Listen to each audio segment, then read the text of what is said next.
मेरा उद्धव जी से रिक्वेस्ट है कि कानून चाहिए या न चाहिए वो स्पष्ट करो पहले। ममता जी को मैं खुली चुनौती देता हूं, इस कानून की धारा में से किसी की नागरिकता छीनने की एक धारा वो बता दे सार्वजनिक रूप से।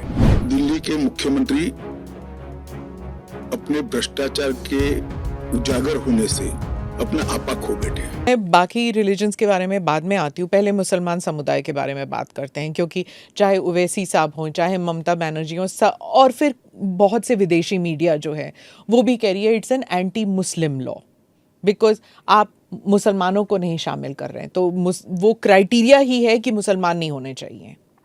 ऐसा नहीं है, आप इस लॉ को आइसोलेशन में नहीं दे सकते। इस देश का एक इतिहास है, 15 अगस्त 1947 को देश का विभाजन हो गया, देश 3 हिस्सों में बंट गया।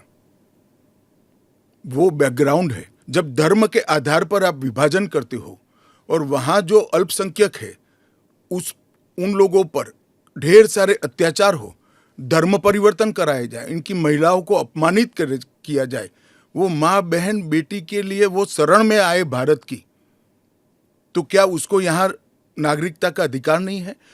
यूबीटी जो ग्रुप है शिवसेना की, वो कहते हैं कि आपकी विफलताओं को छुपाने के लिए मेरा उद्धव जी से रिक्वेस्ट है कि कानून चाहिए या न चाहिए वो स्पष्ट करो पहले। क्या उद्धव जी बोल सकते हैं कि कानून नहीं आना चाहिए? मैं आज उनका आह्वान करता हूं, देश की जनता के सामने, महाराष्ट्र की जनता के सामने स्पष्ट करें कि सीएए नहीं होना चाहिए। हिंदू शरणार्थियों को, बौद्ध शरणार्थियों को, जैन, बौद्ध और क्रिश्चियन शरणार्थियों को नागरिकता नहीं मिलनी चाहिए। एक बार उद्धव जी स्पष्ट करें जरा। ओवैसी साहब पे आ जाती हूँ, जो आपके हमेशा ही स्पीक्स अगेंस्ट यू, तो उनके बारे में वो खुलकर ही कह रहे हैं कि ये एंटी मुस्लिम है।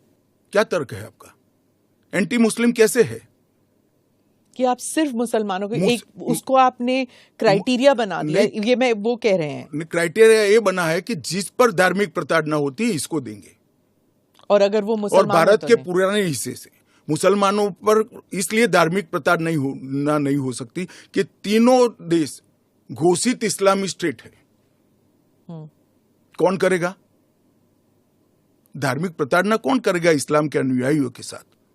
ये तीनों देश घोषित इस्लामिक स्टेट है, इनके नाम के अंदर है, इनके संविधान में है। दुनिया भर से देश में जो आए सबको नागरिकता दे। तो अमेरिका तो करता है ना, सबको ले हम भी करते हैं, अप्लाई करे वो घुस कर नहीं आ सकते।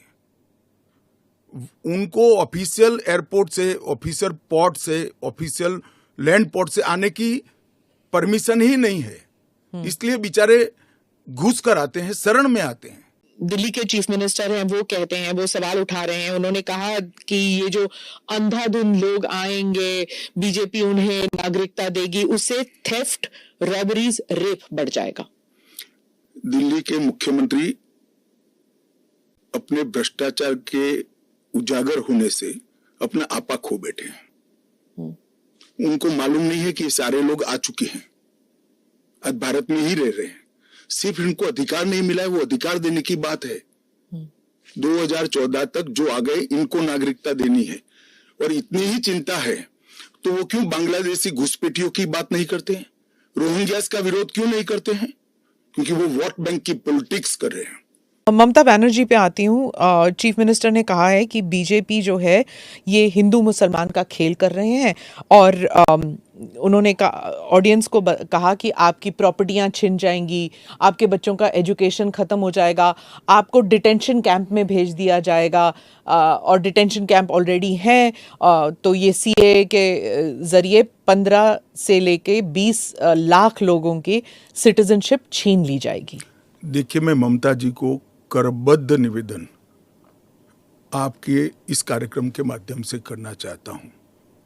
पॉलिटिक्स करने के हजारों मंच है, प्लीज बांग्लादेश से आए हुए बंगाली हिंदुओं का अहित मत करिए। आप खुद बंगाली हैं, बांग्लादेश से जो बंगाली हिंदू आए हैं इनको नागरिकता देने के लिए एक कानून है। ममता जी को मैं खुली चुनौती देता हूं, इस कानून की धारा में से किसी की नागरिकता छीनने की एक धारा वो बता दे सार्वजनिक रूप से। वो खौफ पैदा कर रही है, हिंदू और मुसलमानों के बीच में विखवाद कराना चाहती है, अपनी वोट बैंक का कंसोलिडेशन करना चाहती है।